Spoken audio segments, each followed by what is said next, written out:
Minecraft is a game about exploration. Finding the unique structures and biomes scattered around the world is one of the most fun parts of the game. But what if you couldn't? Is it possible to beat Minecraft without moving a single block? Well, today, I'm gonna find out. The rules are simple. I can't jump and I can't move. It's not that hard to understand. After more than 1,000 attempts, I finally got my answer. Let me tell you about attempt number 1084 of beating Minecraft without moving. I spawned on top of a tree and immediately destroyed it to build this structure, which allows me to farm endermen safely during the night. Ender pearls are one of the most valuable items in this challenge because they're a form of transportation that is both available at almost every point in the game, and throwing them does not register as moving in the statistics menu, which is how I'll be deciding if certain methods are allowed. So after farming enough ender pearls to find a village, spoiler alert, no, I pearled in the random direction and prayed to the Minecraft gods, because that was pretty much all I could do. To even stand a chance at beating the game, I had to get the perfect seed. I had to spawn on a tree, be near a village, have that village be by a rune portal, and the nether spawn needs to be a warped forest. If any of these don't happen, I have to immediately restart the run. On top of that, since I destroyed the tree at spawn, if I die at any point, I also have to start over. But after 43 minutes and 2 ender pearl refills, because who would have guessed 4 pearls wasn't enough, I finally found a village. The thing I need most from the village is iron to craft a bucket for easier, renewable transportation, and for saving myself from falls later in the end. But because this village does not have a blacksmith, I instead have to fight the iron golem. The problem is I can't run away, because, yeah,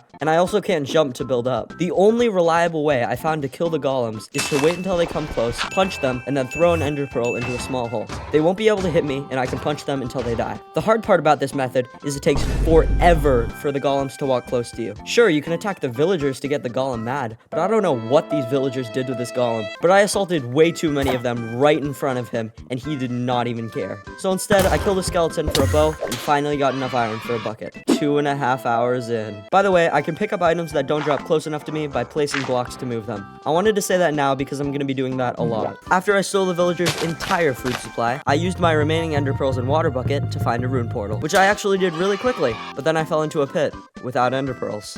Why are we still here? Just to suffer? To be honest, when I was writing this script, I'd completely forgotten how I got out of this. Neither does the footage, because it got corrupted. They ask you how you are, you just have to say that you're fine.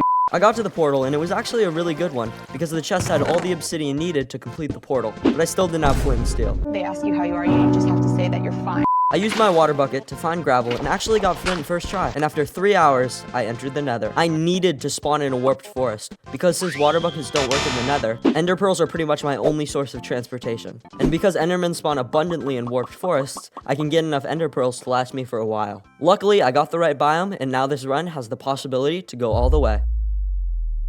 But then I ran into a problem. I have no idea why, but for some reason, before you move out of a portal, you get stuck in its hitbox, making it so you can't break it. So I'm soft locked, right? I can't move, so I can't break the portal. You're probably thinking I found some cool way to get out of this.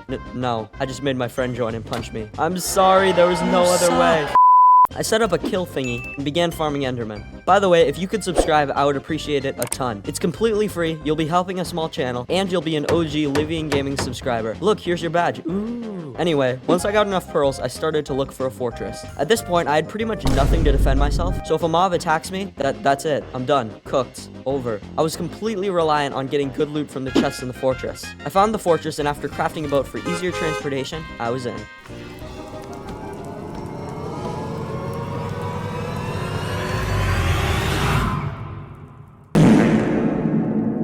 Okay, maybe the second.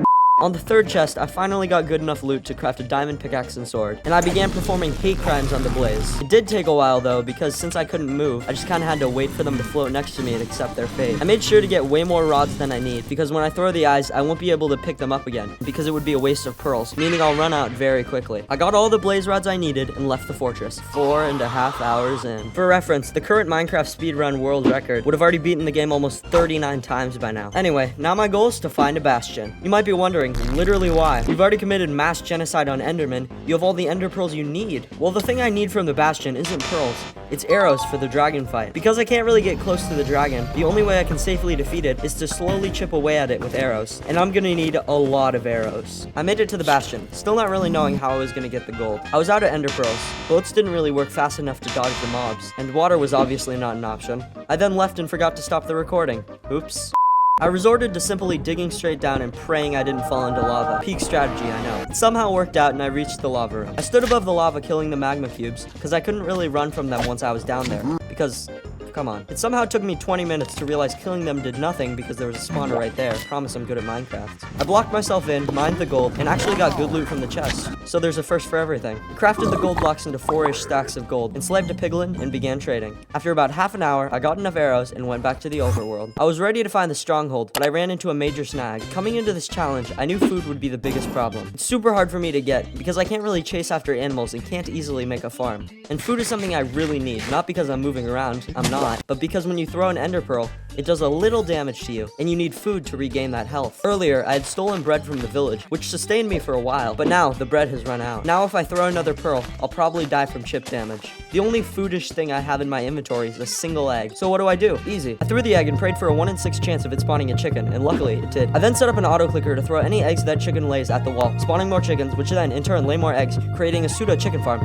And surprisingly, this actually worked. So I left it for the night. Then, in the middle of the night, I realized something. I was standing in the hole. So once enough mobs spawned, I would die to the entity cramming. Uh-oh. By the time I checked, I had sadly already died. Now you probably think I have to restart, like I said earlier. But back when I was at the village, I set my respawn point to one of the houses, meaning I could destroy the house to make the Enderman structure. I was still in this. I basically had to redo everything, but I actually did it pretty quickly. Also, if you're wondering why this part is all in replay mod, it's because I, forgot to click record. That's not a joke, I'm just dumb. Anyway, I neared the end of the eyes and, uh-oh. If you've played Minecraft before, you'll know that ender pearls don't really work in water. So if the stronghold's underwater, or I accidentally throw a pearl into the water, the run's over. But I've come too far to quit now. This attempt is going to the end.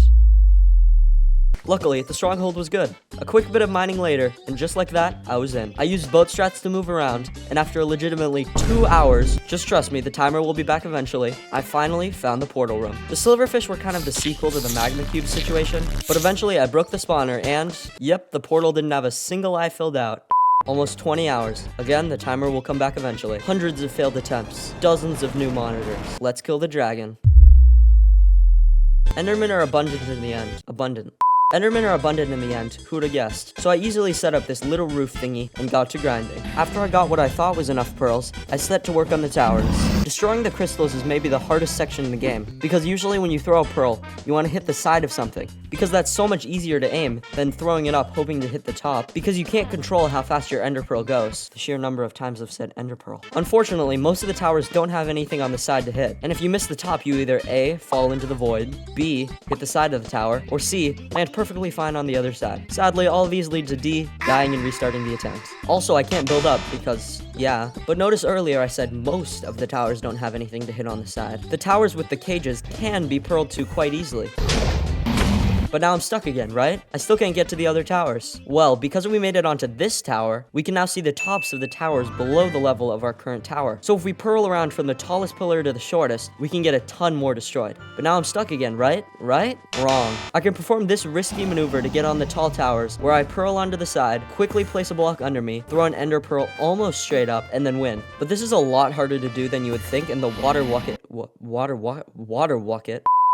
bucket was my savior many times. But I got it done eventually, and all that's left now is the dragon. And would you look at that, the gameplay's back. Also, yes, it's been 20 hours, thanks for noticing. I'm not even gonna give you a comparison, you all already know how long that is. And to think, I've done this 1,078 times already. Anyway, I built this structure, for some reason. Looking back, I have no idea what it was for. The main problems were the enderman and the dragon's breath, but it didn't really defend against either. I had to build another one to get out of the range of the dragon's breath. But by now you're probably wondering, how are you gonna kill the dragon? You can't get up close to it, right? And you don't have any beds, so how are you gonna do it? Answer, the most epic way possible. Shooting it with a bow. Yep, that's what the trading was for. And no, you apparently can't shoot it while it's perching, for some reason. Yes, I was envisioning a more epic ending to the challenge that significantly lowered my lifespan, so thank goodness for editing.